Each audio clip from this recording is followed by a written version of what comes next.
अवधूत चिंतन श्री गुरुदेव दत्त. श्री स्वामी समर्थ. जय जय स्वामी समर्थ.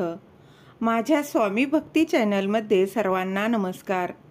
स्वामी महाराजांच्या कृपेने तुमच्या सर्व चांगल्या इच्छा पूर्ण होत ही स्वामी महाराजांच्या चरणी प्रार्थना करते आणि आजच्या या नवीन व्हिडिओला सुरुवात करते. आज 16 मे 2025 वार शुक्रवार आणि आज आहे एकदंत संकष्टी चतुर्थी. या संकष्टी चतुर्थी ही गणपती बाप्पांना समर्पित तिथी आहे. या दिवशी आपण काही उपाय करत असतो, सेवा करत असतो. विशेष दिवशी विशेष काही उपाय सेवा केलं तर निश्चितच त्याचं फळ जे आहे ते मिळत असतं. तर या एकदंत संकष्टी चतुर्थीच्या दिवशी गणपतीच्या कपाळाला एक वस्तू चिटकवायची आहे, जेणेकरून त्याचं फळ जे आहे ते तुम्हाला अधिक प्रमाणात मिळणार आहे. तुमची कितीही कठीणातील कठीण इच्छा असू द्यात, कोणतीही इच्छा असू द्यात, ती पूर्ण होण्यासाठी हा उपाय तुम्ही करू शकता. बघा, तुम्ही व्रत करत असो किंवा नसो तरी देखील हा उपाय तुम्ही करू शकता. तर ती कुठली वस्तू गणपती बाप्पांच्या कपाळाला चिटकवायची आहे तीच या व्हिडिओत मी तुमच्यासोबत शेअर करणार आहे.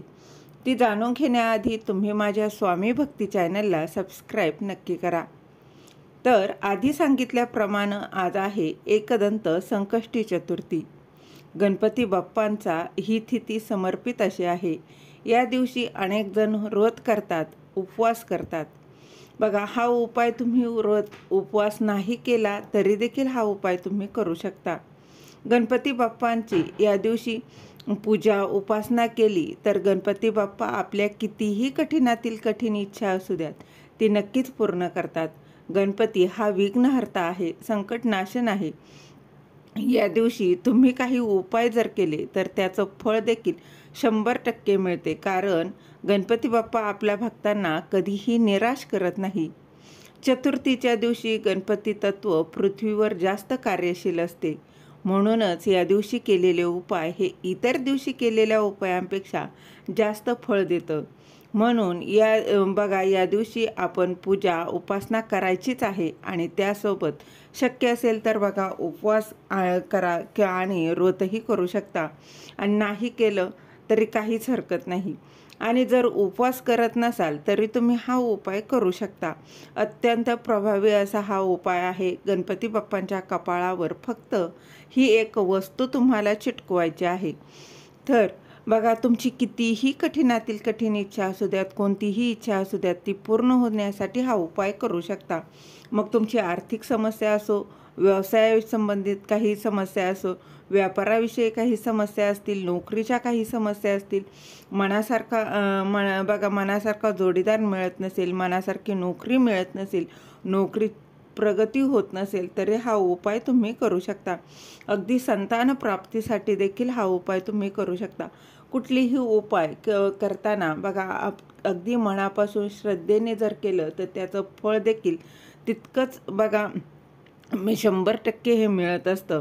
म्हणूनच श्रद्धेने विश्वासाने करा. तसेच आयुष्यातील संकट, दुःख, ताणतणाव कमी व्हावा तरी देखील हा उपाय तुम्ही करू शकता. तर बघा, हा उपाय स्त्री, पुरुष, वृद्ध, मुलं, मुली अगदी कोणीही करू शकतं.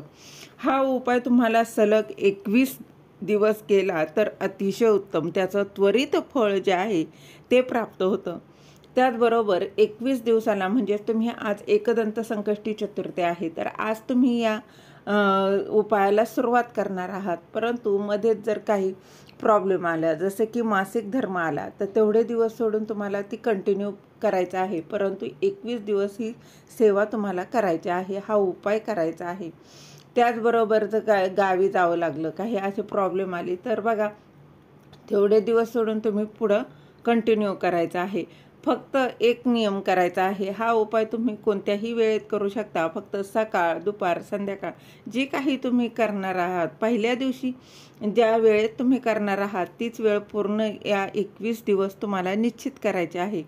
थोडंफार इकडे तिकडे झालं तर काहीच हरकत नाही. परंतु बघा, पहिल्या दिवशी अगदी तुम्ही सकाळी केला आणि दुसऱ्या दिवशी अगदी दुपारी केला किंवा संध्याकाळी, असं करू नका. तुम्ही सकाळी करताय तर सकाळी करा, दुपारी करताय शक्य असेल तर दुपारी करा, संध्याकाळी करा, अगदी तुमच्या सोयीनुसार तुम्ही करू शकता. तर सर्वप्रथम काय करायचं आहे, तुमच्या घरातील गणपती बाप्पांचा फोटो असेल किंवा मूर्ती असेल, फोटो असेल तर तो स्वच्छ पुसून घ्या, मूर्ती असेल तर अभिषेक करून घ्या. अभिषेक करताना तुम्हाला गणपती अथर्वशीर्ष म्हणायचा आहे. मग तुम्ही पाण्याने, दुधाने, पंचामृताने, अगदी कशानेही अभिषेक करू शकता. त्या करून झाल्यानंतर ही मूर्ती स्वच्छ पुसून पुन्हा देवघरात ठेवायची आहे. ठेवताना खाली थोडेसे अक्षदा म्हणजे अखंड तांदूळ ठेवायचे आहे आणि त्यावर ही गणपती बाप्पांची मूर्ती ठेवायची आहे. त्यानंतर मूर्तीला हळद, कुंकू, अक्षदा, लाल जास्वंदाचं फुलं अर्पण करा, दुर्वा अर्पण करा. नैवेद्य म्हणून गुळ खोबऱ्याचं ठेवला तरी चालेल, मोदक, साखर ठेवलं तरी चालणार आहे. अशा प्रकारे अगदी यथासांग पूजा करून घ्या आणि नंतर आरती करून घ्यायची आहे. आणि त्यानंतर गणपतीच्या कपाळावर तुम्हाला एक वस्तू लावायची आहे. तुम्हाला माहीत आहे गणपती बाप्पा बघा, आपण जर पूजा केली तर ते आपल्या जीवनातील सर्व संकट, अडचणी दूर करतात. त्याचबरोबर ते त्याने बुद्धी देखील प्राप्त होत असते, कारण गणपती बाप्पा ही बुद्धीची देखील देवता आहे. तसेच संतती, संपत्ती, धन या देखील प्राप्त होतं. आपल्याला मनासारखे फळ जे आहे ते गणपती बाप्पांच्या उपासनेने मिळतेच. त्यामुळे आपल्याला उपाय करताना अगदी श्रद्धेने, विश्वासाने हा उपाय करायचा आहे. तर काय करायचं आहे बघा, सर्वप्रथम थोडंसं तूप घ्यायचं आहे. त्यानंतर चिमूटभर त्यामध्ये हळद टाकून ती मिक्स करून घ्यायची आहे. आणि बघा, हे मिक्स करून झाल्यानंतर याचा टिळा गणपतीच्या कपाळाला लावायचा आहे आणि त्यावर पुन्हा एक वस्तू चिटकवायची आहे, ती म्हणजे अखंड तांदूळ, म्हणजेच अक्षता ज्या आहेत त्यात बघा, तुटले फुटलेले तांदूळ घ्यायचे नाही, अखंड तांदूळ जे आहेत ते गणपती बाप्पांच्या कपाळाला चिटकवायचे आहे.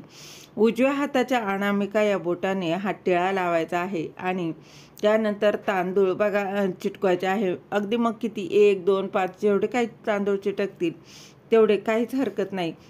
ते बघा, तांदूळ चिटकल्यानं आपल्याला सुख, समृद्धी प्राप्त होते, संतान सुख मिळते, अखंड सौभाग्य प्राप्त होतं.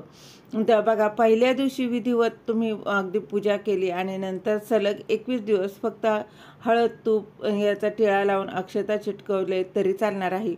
हळद, तूप मिक्स करून ठेवायचा आणि रोज त्यातील बघा एक फक्त टिक्का तो आहे तो गणपतीच्या कपाळाला लावायचा आहे आणि त्यावर अखंड तांदूळ जे आहे ते लावायचे आहे.